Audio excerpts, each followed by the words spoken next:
Many Magic the Gathering players ask the question, should Commander rules be changed to improve or otherwise streamline the format to fix recurring issues, or just to all around make this format even better than it already is?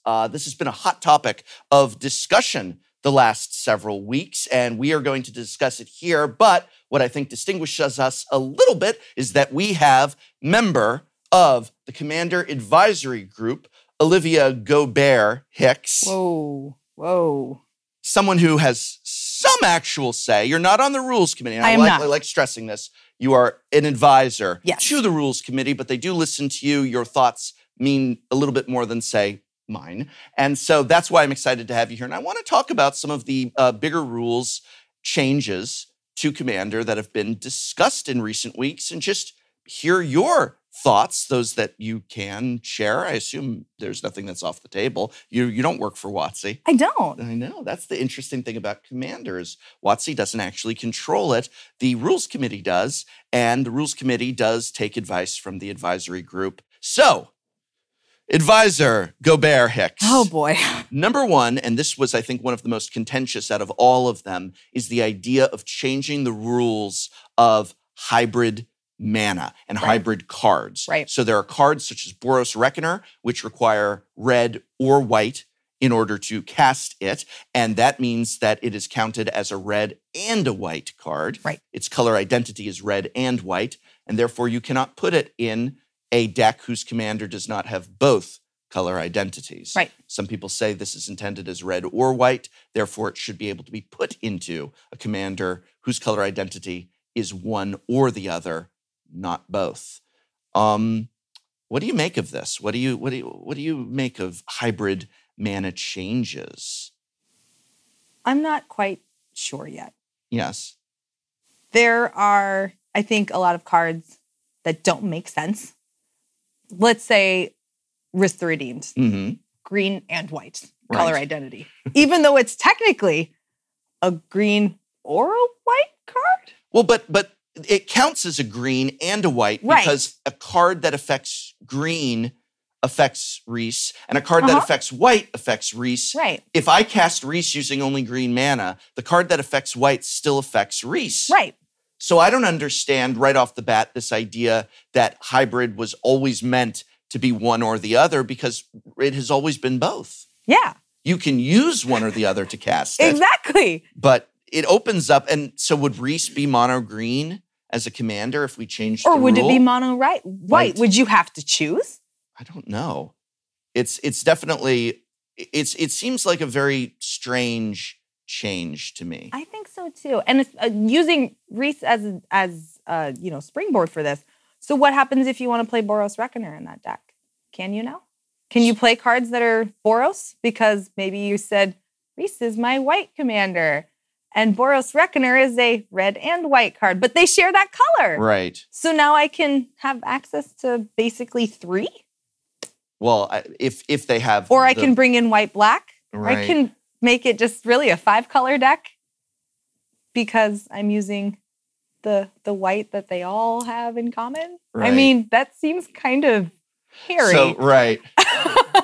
I think that there's a weirdness, too, to the idea that I might be in a mono-white deck, let's say, and I run Boros Reckoner, who is a white-red hybrid, and then I cast Boros Reckoner, and someone could respond with a Pyroblast, which is a card that counters target red spell. Right.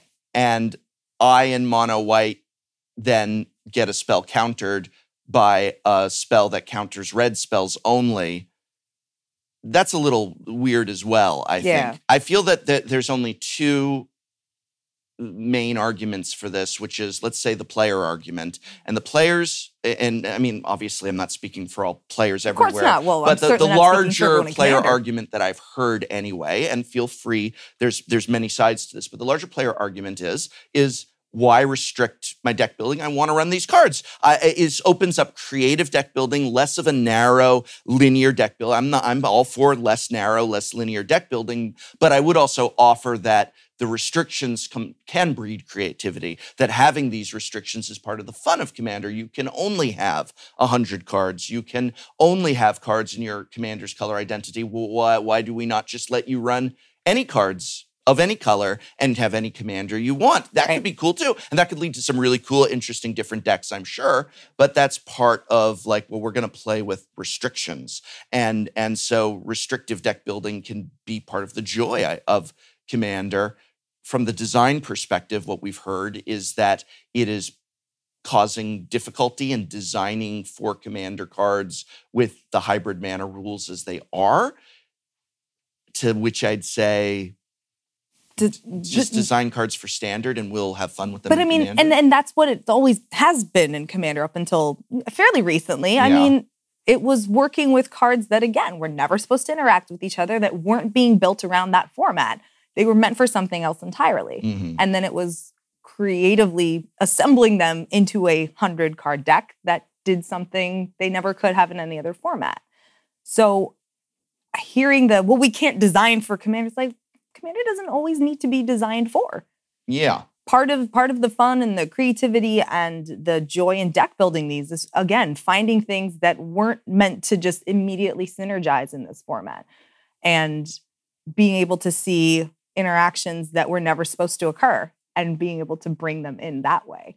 That they weren't, none of those, older cards were designed for Commander. And they're still staples from those not designed for Commander cards that are just centerpieces of the format. So it seems like just because you can't design for specifically this one thing doesn't mean you can't design something well that can then be used in it. Yeah, I tend to agree with that. I feel kind of like, first off, the people in R&D are some of the most brilliant, intelligent, insightful people, to which you say, well, they're saying they want this, so they know what they're talking about. But I would say they're also very competitive.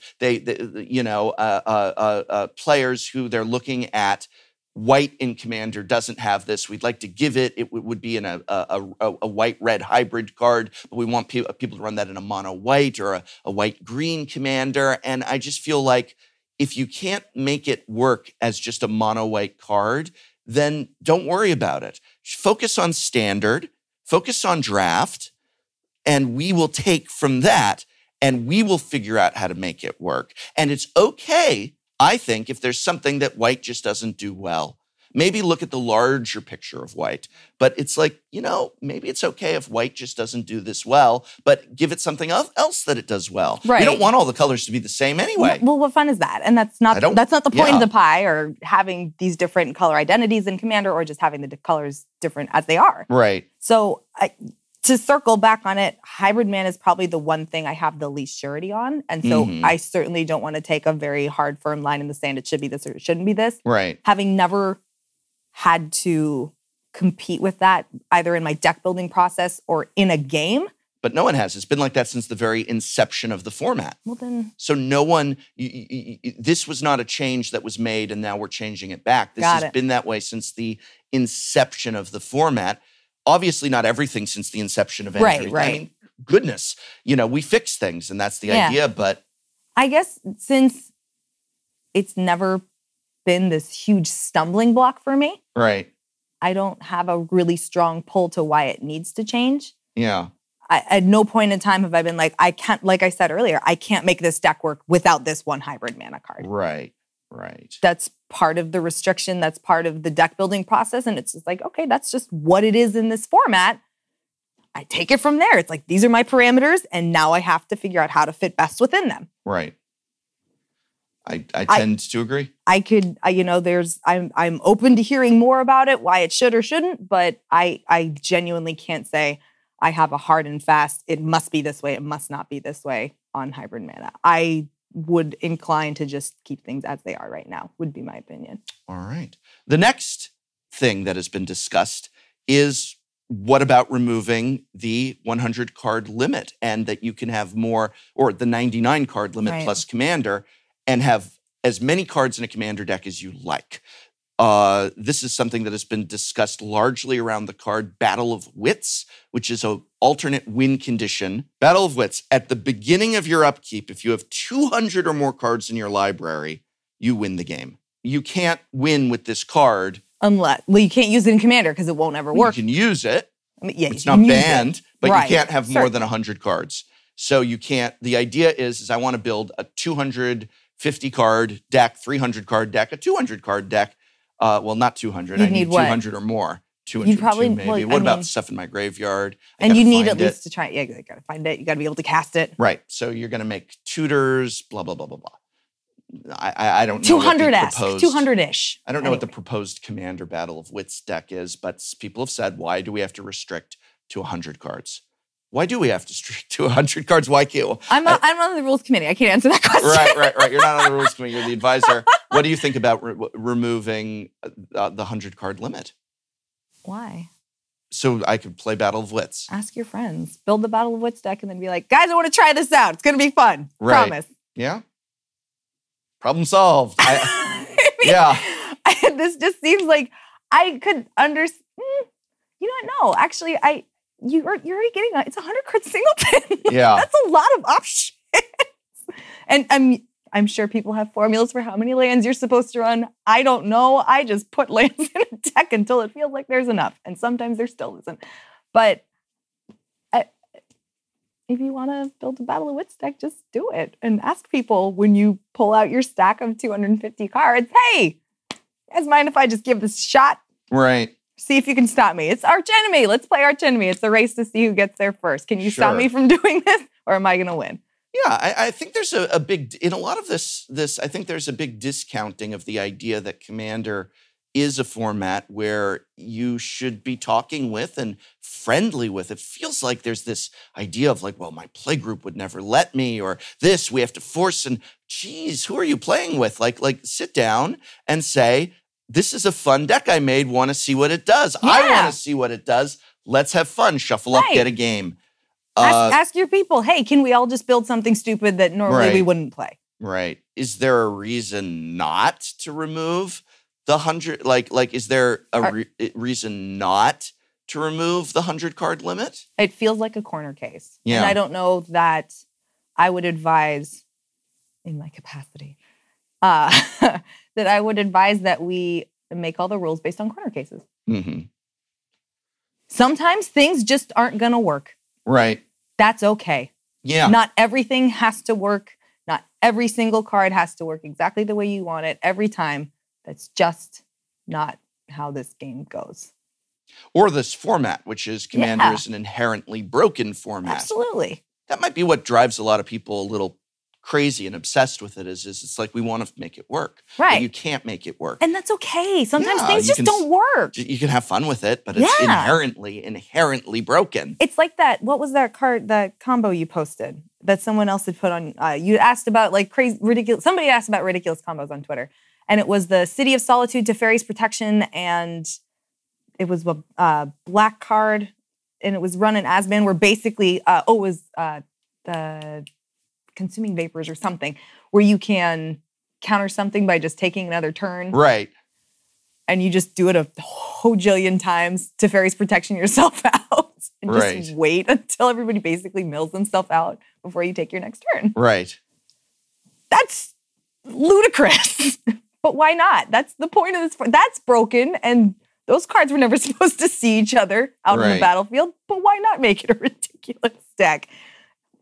It probably won't work. If you get to resolve it, like, you probably will get high fives around the table because that's harebrained. Yeah. It's okay for things to not be... Well, I think with it's over in a turn busted. Maybe just do something ridiculous because it can. Yeah, and I also think that a response to that combo that you mentioned, which was a ridiculous combo and such, it shouldn't be, well, we got to ban that because now all you have to do is get this going and you can abuse Teferi's Protection. And you can abuse Teferi's Protection anyway. I mean, it's abusable. Some of it's self-selecting, right? Like, you're going to get it done once, then be like, all right, that was cool, and I did it. Yeah. And build a different deck. Right. Not everything. I feel like a lot of times when we see stuff that looks abusable, well, it's going to become unfun eventually. Either your play group's going to be over it, you're going to get over it. I've taken decks apart because they always won the same way. They didn't always win, but when they did, it was the exact same setup. It was a very similar, like, oh, here we are again. Like, there's no other way around this. And it's like, okay, I did it. I got it. I'm You gonna know do how many something games else. I got in with my super optimized Leovold deck? Before it got banned? No. Oh. No. Before you were just over it. I built Leovold super optimized out of curiosity. I knew the deck, I knew how it worked, but I wanted to pilot it and I had the pieces. Right. So I went through my folders. I spent weeks putting it together and picking out the lands, shuffled it up, sat down with my play group. I told them what I had and everyone groaned. Right. But we sat down and we played, and it did exactly what it was supposed to do. Right. And it was fascinating because I did become the archenemy, and everybody was like, okay, is there a way to take him out? And when I had the lock-in, there's this one moment when there's still a chance where you draw, and before you discard, you can cast an instant. And so if you get an instant, that removes the artifact. And so people are like, so what do you have in your deck that you might eventually draw that'll get rid of it? And needless to say, I won. Yeah. And afterwards, the play group actually said, that was really interesting. Yeah. That's a neat one to bring out again. And I said, I'll tell you the truth. I had a great deal of fun playing with this. And I'm done because it's not how I personally enjoy playing Commander. But you still want to learn. You still want to see. You have that curiosity of, you know what? I just want to see how this works. And so I took it apart. And I don't see why, if my curiosity had not been for Battle of Wits, I couldn't have just said, I really wanted to try this Battle of Wits deck. Right. I agree with that. And, in the same vein, I built a Traxa. I played it once and I took it apart. I was like, Right. I know exactly what this does. I know exactly what there was no thinking on my feet when I had to play. I was just like, no, I'll just make more counters. Yes. Okay. There wasn't anything where it was, there weren't challenges within the deck of, oh, but I need this and I don't have it, but how can I make this work instead? Right. Or this is a different win con, or it was very linear. Right. And so it was cool the one time and had a ton of counters on everything. I was like, all right. Yeah. Now it tracks us to the 99 somewhere else. Right. That's fine. That's fine. What about poison damage? So poison, infect, is a win condition. You only need 10 infect counters to kill your opponent. This is designed for standard games where the life total is 20. 10 is obviously half of 20. English major can still do math. People say, well, Commander is 40 life. Shouldn't it be 20 infect damage? It's so easy to win, or cheap to win in Commander with infect. Shouldn't we change the infect rules to reflect the starting life in Commander? I feel like this is targeted harassment of Craig Blanchett. Yes, it is. He knows what he did. He knows exactly what he did because he does it every time. Right. I haven't run into all that many infect decks out in the wild where it's been such a pervasive issue of like. Right. I mean, I have a deck that can win on infect. It's Yargle Voltron. It has. It's EDH quarters, Commander's quarters build. It's Mitch's. It's modified, of course, because I had other stuff hanging around that looked like it would be fun or fit into it. But it's, make Yargle huge with a bunch of armor stuck on him and then Tainted Strike him. Right. Okay. I've done it once. Sure. It's not an every time thing. I like having a Triumph of the Hordes in some of my green aggro decks. That's the closer, right? Right. You just do the full swing in. It doesn't always work. It's not this Exactly. I don't have it as a guaranteed thing. There are just games where I might be able, and it's not going to take everybody out. It's maybe this one opponent. Boom, I'm going to infect. You could optimize and have Crater Hoof and absolutely get everybody that way. But you could also get them normally. Well, and I think too, with that, Commander does have ways to deal with counters. Right. And to get rid of counters that may be on you as a person or as a player, or not issue them at all.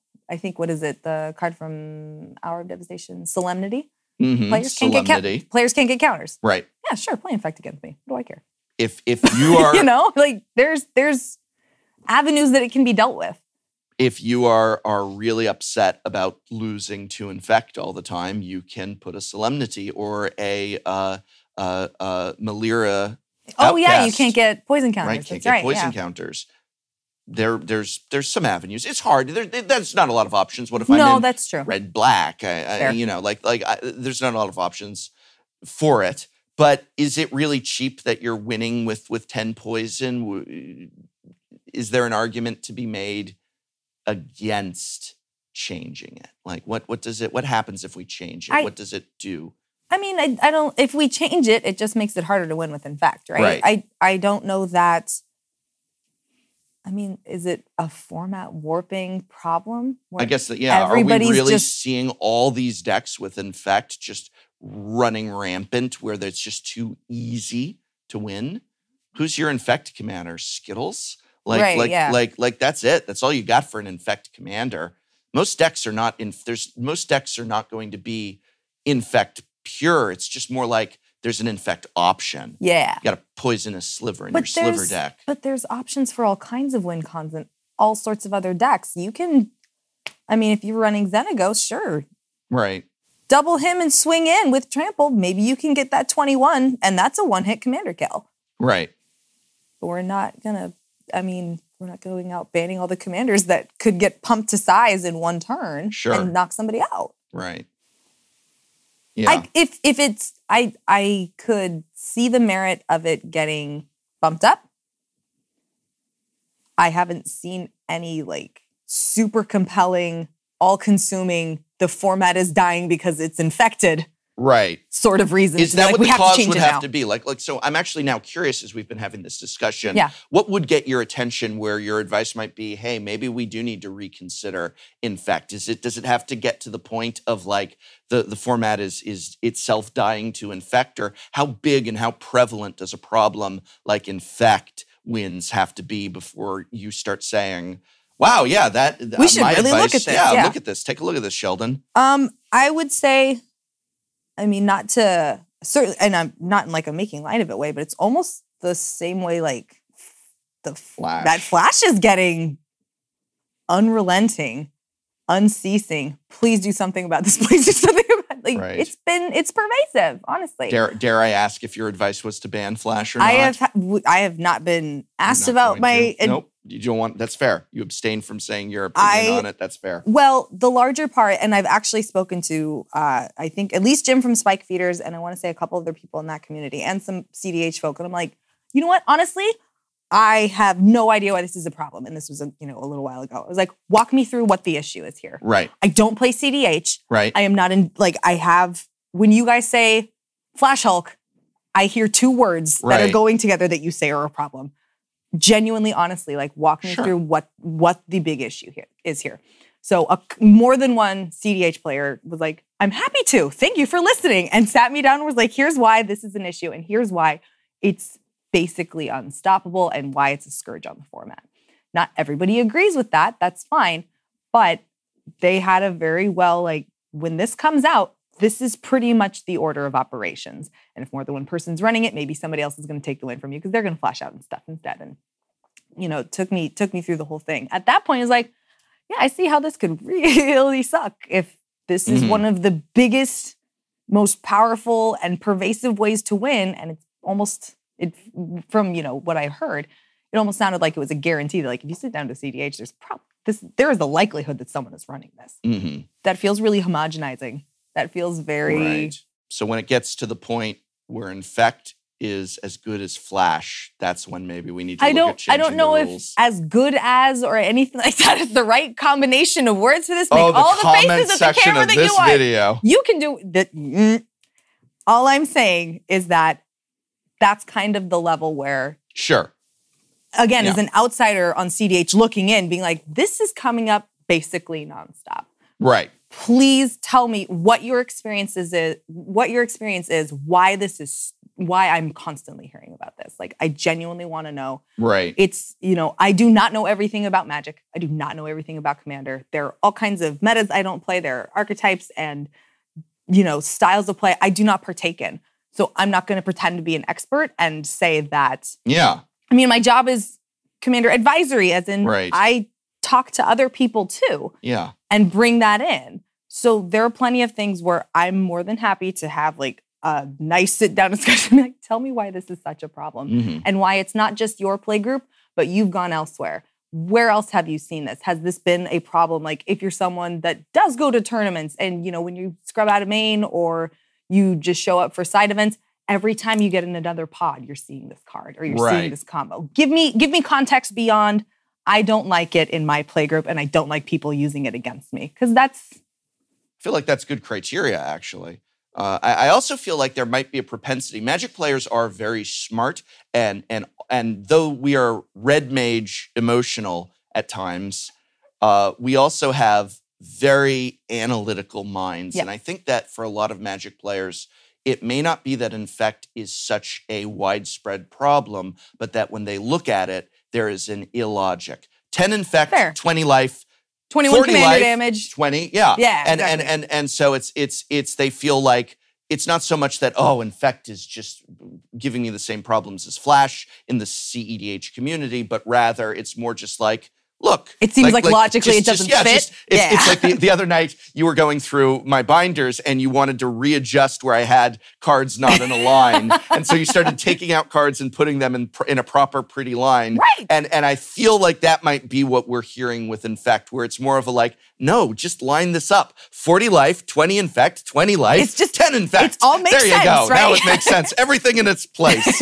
And I think that might be the case with Infect. I almost never see it. That's my thing. And again, now that's very anecdotal. rarely. That's your play group. Absolutely. But I also don't hear about it. I hear about Flash. Obviously, that's the topic of for sure, the for current sure. event. But so another example is when Tuck, the Tuck rules had not yet been changed. I heard about Tuck and the problem with Tuck constantly. Because, I mean, that basically would just disappear your commander, and that's that. Right. And Right. and the only color that had access to Tuck was white. So there was a great imbalance, and it was, or I think most of the Tuck, there's an exception. There's always an exception. But nonetheless, it was just, I heard about it constantly. And even though I didn't really experience it in my play group, I was able to take that information in and say, this is probably, an issue and such. Whereas I don't hear about Infect, except from people who play against Craig.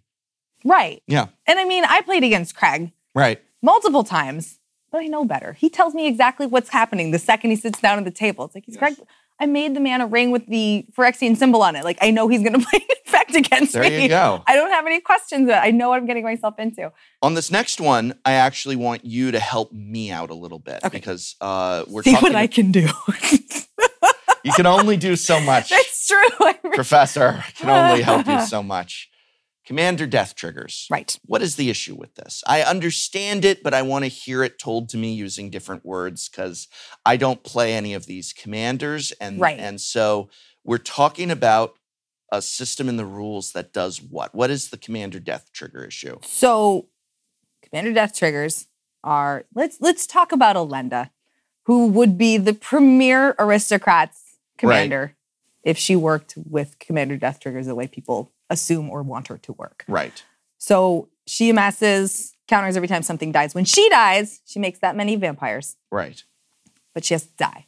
Right. So the reason she's not, again, the premier commander for all of this is because when a commander would die, they can go to the command zone instead. And that means that they didn't That die. means they didn't die. They never hit the grave. They just changed zones, right. Exactly. So there's your issue. So a commander that has a death trigger, yes, it does not trigger if you put them in the command zone. Right. Now you can choose to let them hit the graveyard. Absolutely. But then they're in the graveyard. Which, depending on your deck, maybe that's where you want them to be. Right. Who knows? And the same goes for exile or going to your hand. Yes. When you path to exile my commander, I can theoretically let it get exiled. Correct. I can let it get unsummoned to my hand, but if I redirect it to the command zone, it didn't ever go to my hand. It didn't ever go to exile. And in the case of death, it never really died. Right. It just returned. It changed zones. Exactly. How many commanders have death triggers? I mean, a lot, I would assume. Yeah, Elenda's just like the one that is the huge value for it. Right. Right. And I remember when that card was first previewed, I think, at some point in time during my awareness of the Ixalan block, when she came out, actually, I think Josh and Jimmy on the command zone covered this specifically about Elenda not working the way we wanted her to, because otherwise she would have been so great as the black-white commander. Right. Because you could just, start sweeping things, make her humongous, and then sack her out and have a army of vampires that I think are 1/1 lifelinkers and overrun. and now have tokens to sacrifice, have any number of things. Just the perfect aristocrat. She's great for it, yeah. So instead, she's relegated to the 99 unless you are running something with a pretty, substantial reanimation or recursion package where you can get her back out of the graveyard, no problem. So that is kind of the crux of, okay, well, if a commander would die and we could have some kind of benefit, if we choose to put it back in a zone we can easily retrieve it from, even with attacks, we don't get that trigger. So that utility, that value is lost. I get that. I don't know how widespread that is. But isn't that something where the way the card was intended is getting superseded by just an oddity of the commander format, where I feel like this is a little different than the hybrid discussion, where a hybrid card is both a red and a white card. It counts as both, and therefore, color identity-wise, it should be both. But the commander did die. I did say destroy target creature. Does the spell resolve? It resolves. So Alendra dies. She does. I would like her to go to my command zone. Shouldn't that player receive the benefit if it's written on the card for there to be a death trigger? And that this is commander needing to let's look at how we can just tweak the way that works so that you get that death trigger. And that's certainly something that I think should get considered. Yeah. It seems like I can see the argument for it being a blip in the system. Yeah. I mean, that's the thing. Alenda wasn't designed for commander. Right. That's okay. Yes. It's okay that cards don't always work the way you want them to. That's true. It's like, dang, she would be so great. So instead I'll run a tutor and throw her in the 99. Okay. I mean, that works too. That's because I get that. But at the same time, commanders aren't always in play. You don't always get the effect of them when they're sitting on the command zone. Yes, you want to build around them. Yes, you want to make them an integral part of your deck as best you can, if that's, what you're going for. But generally, you want them to have some utility or make sense with the rest of the deck. Right. So being able to have Alenda say as this just monster of a recurring piece that you can bring out time and again, just get tons of value from, I can see the frustration in that not working. At the same time, how many other cards is this? Is it one of those really pervasive problems in the format? It's not a pervasive problem, but I see it as a problem where the card should work. Yeah. And just a kind of a commander format aspect of the way commanders change zones is preventing the card from working. Right. And so it seems like an arbitrary dismantling of a card. I mean, question. Let me ask you a question. I have an Alendra as my commander. Yes. And you cast a destroy effect on her. Right. Question. And we're playing a game of commander. There's two other people. Understood. Question. Did Alendra die? You destroyed her. It resolved. Right. But never mind even the rules, the spirit of it, with no other things. And I go, it resolves. And it resolves. The creature has died. Right? She's going to go, I'm going to redirect her to my command zone, but she died. Right. So she says when she dies, she gets an effect. But that's the reason why I say I'm not a rules judge is what is the definition of dying the rules in the game? Right. But is it going to the grave? Is it leaving the battlefield and going to the graveyard? Because don't death triggers usually resolve once something hits the yard? Right. Well, does YouTube, don't get mad at me. I'm actively admitting I do not know the exact ruling on this. Right. I'm saying there's every likelihood I could be wrong, and I'm okay with that. Sure. We're speaking in hypotheticals. That's I think part of the issue there is if there's more to it than just the simple, okay, spirit of it, when you're sitting down and playing the game, it makes sense that if I destroy something, it's dying, but instead of it going to the graveyard, it goes here instead, but the creature still died. That makes perfect sense to me. I see 100% where you're coming from. I get that. We know it's not that simple. Right. I know it's not that simple. The comprehensive rules know it's not that simple. Right. And I think that's where the rub is. Yes. Is there's something there, I'm sure, language-wise, that actually prevents it as it's written, both on the card and the actual rules text of how these things interact and what means what exactly. Could that be shifted or changed or modified by the RC? Sure, probably. I am not privy to their discussions because that's the rules committee and we advise them, but we're not in their meetings. I don't get a final say. I don't get to know what votes are. So it sounds like you view a lot of your advice as being cautionary, as being like, if it ain't broke, don't fix it. And if it ain't broke, don't fix it, certainly. And I'm not against at the same time being like, hey, this is something that we could actually improve on. Mm-hmm. But it's a blend between if it ain't broke, don't fix it, and why are we making progress for just progress's sake? Like, because it's progress. I would be the. I don't know that I agree with that, but I could see, well, what's wrong with progress? I mean, and that's the thing is like, part of it is, are we making changes just to make changes? Mm-hmm. Is this actually improving thing? Is the improvement such a corner case that the majority of players are even going to notice or feel it? Like, I think there's a lot of consideration there that is open-ended and could change from one person to the next, both on the rules committee, on the CAG, and in the commander playing population writ large. Like, there's a lot of things that are, for some people, absolute, this is the worst thing. I don't understand why I can't run hybrid mana, to, my position of, I have never had it cause a problem for me. Right. And I'm not saying that the apathetic state that I'm in necessarily on it is the right call, nor that we have to just legalize everything and then sort out the wreckage from there is the right way to go either. Mm-hmm. So are there going to be unintended consequences? Are there ways around that? Do we say something like, well, when your commander changes zones, you get the trigger. Right. Well, what does that mean? So you get to just start blinking your commander and getting all these triggers, even though they're not dying? Sure. Well, I think unintended consequences of a change is definitely a reason to be wary as well. How do we change this so it works? And then what does that do in terms of changing? We have one of the largest card pools. Yeah.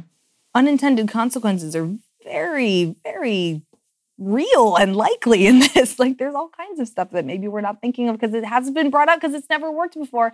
And now we change a rule and all of a sudden this new interaction is absolutely bonkers and completely unintended because it was never an issue before. Now we have one different corner case where it's like, okay, well, maybe we can't change the rules for this. And now there's a completely different set of problems that have sprung up from it. Right. I feel like taking a little more time and being judicious and making decisions like that is probably the smarter tack. Mm-hmm. The next one's a pretty big one. It's the idea that commander damage should be removed entirely, because commander damage is a way where if your commander does over 20 points of damage, so 21 points of damage, or, go wild, that person loses the game. And so it has been proposed that we need to get rid of commander damage. Why? Why? I don't understand that at all.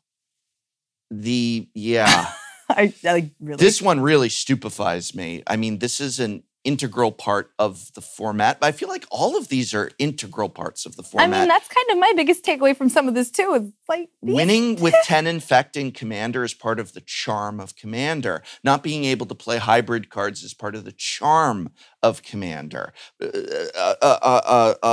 Having the only one of everything we've discussed so far that I'm sympathetic to is the death triggers. I don't want it to be like I'm not sympathetic. No. I don't. I mean, like the only one that I feel most. Let me put it this way: out of everything we've discussed so far, I feel most inclined towards like, well, the death triggers. I see that. I'm with you on that. Right. I see it too. I don't know what the answer is. Would I advise that we try to find a solution? Right. Sure. Is there one? I don't know. Why are we removing commander damage? We're not. No. Why do people who don't play?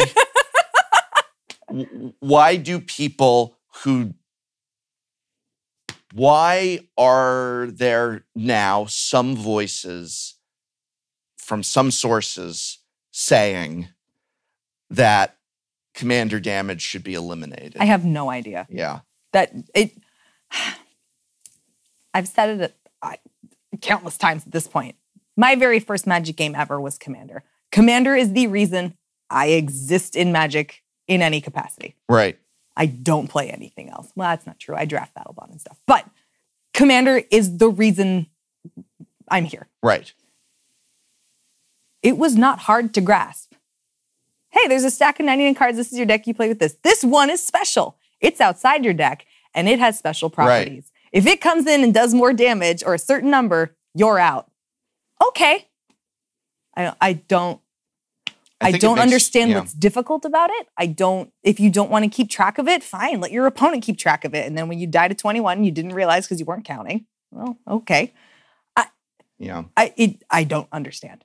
If you don't want to use commander damage, don't swing in with your commander. No problem. Right. Then don't make it a condition in your deck. Right. Or just don't use it. That's fine. There's plenty of other ways to go. I think that there's a counter argument to why would we get rid of commander damage is, okay, so now everything's a combo deck because you just have to swing in on somebody's life gain deck and hope you can get them down. Right. Okay. I mean, it's part of the format. It's part of the charm of it. Right. You have your one special creature that's set aside that when it comes in and does big smashes, well, you're out. Yeah. I don't see what the problem is. The idea that it's too confusing boggles my mind. The idea that it's too confusing feels like an insult to everybody that plays Commander or is interested in the format, that you are not capable of keeping track of more than 2 numbers. Right. And then the response, I've had this discussion on so many topics in Magic about like this fear of complexity. And then the answer is, well, you're an enfranchised, hardcore player. And what we want, what about casuals coming into Commander? What about new play? Yeah, that was your first game ever and you played Voltron. Wasn't it Voltron? Mono Black Nicaeus. Oh, okay. I didn't know what I was doing. Right. But I understood that if that one swung at me and it did it too many times, I was out. What are you, like a genius or something? Apparently so. Yeah. Some kind of brainiac. I mean, but honestly, to think that like having this one particular number, I mean, they make playmats that like will hold your commander cards and actually have 3 little things on the side. I've got this thing on my phone called an app, and it tracks poison, it tracks commander damage, it tracks life total. It's almost like you don't even have to think about it. It's just doing it for you. I got to remember to push it. Well, okay. But it seems like kind of insulting that you just think that in these immensely complex board states games that we have in Commander, one more number, I'm sorry, that's just a bridge too far. There's no possible way you could wrap your head around that and keep track of it too. And I want to say this too, is that it's weird. Voltron decks are roughly maybe 20 to 25% of all Commander decks. It's not like there's one commander and it's like, this is the way this commander operates. Every commander's a Voltron commander, if you try hard enough. But it's not like, well, there's this one legendary and that legendary's name is Voltron and Voltron. But can we have that though? Yeah, sure. We're talking about a quarter of the player base being affected exactly by removing commander damage. And I don't think, especially since 2019, now not in Commander, but 2019 was a year of big bans. And I don't think necessarily everyone realizes, or maybe they do more so now, just how devastating bans and changes, dramatic changes and upheavals can be. It is not easy to put decks together, be they Commander or Standard. It is disheartening and disenfranchising when you are told what you have been doing, what you have been enjoying, what have you worked towards building is now going to be dismissed. If there is a critical need for it, like a card that is just format warping, but if it's just because, well, we want to set things right, we want to neaten things up, we want to, I don't even know what with commander damage, we want to simplify, that is a very bad excuse to essentially dishearten and potentially disenfranchise 25% of the people who play this game. Or format, I mean. Yeah. And it just, I think that with all of these changes, and we didn't touch on all of them, but with everything we've discussed here today and everything we haven't discussed here today, I think that more than anything else, you have to give some due consideration to the players who will be affected by them and who will become, and also just things changing constantly. You get very like, well, I don't know what's going on anymore. And I think, I don't know, hybrid, I don't know what's going on anymore. I think at least part of the simplicity of Commander, which I know I'm already getting, I can hear people laughing at that statement. But part of the simplicity as far as the format itself and understanding it is that it's not changing every 2 months. Yeah. Right? Like It's a lot of Commander deck that's been sitting on my shelf for 8 months. Right, and it probably isn't going to have anything that's been banned in it. It's probably still going to function as intended. Sit down and play. Absolutely. I think that's a good thing. It's okay for this large casual format in a world of formats that shift often and dramatically to have, for lack of a better word, some stability in it. Mm-hmm. Like, it was a big deal when they banned 2 cards. That many. Yeah. Like, a big deal. Some people lost their decks. Yeah. And that was 2 cards. Sure. And when was the last ban before that? It was before my time on CAG, but I mean, technically the last one was too. Like, it's kind of all right that this moves at a bit more slow of a pace. Take it easy, all right. Yeah, because that's part of the allure, is that it's not this hyper-competitive, everything has to change and you have to rotate out and constantly optimize and it's super-duper competitive and if you're not playing this, what's wrong with you? Like, that's good. That's one of the nice things about Commander. I've got a change that I don't think was mentioned, but I do know is one that there is a force pushing for. What if Commander rotated and maybe had less, a lot of the problems in Commander, great. Let's reduce the card pool. So like it's maybe only the last 2 years. It's been great seeing you, dude. And it rotates.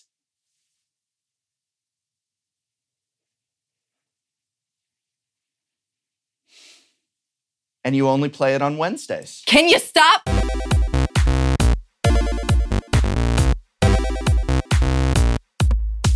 First, this isn't a check, it's an IOU, which is an unacceptable method of payment to the church. But secondly, you've managed to misspell IOU, which I didn't think was possible. Anything is possible at college. Community college. A community college you started with a substantial loan from the Orzhov Church. So you're not here about class. Oh no, my class has never been in question. The financial viability of the school, however, is. Say what now?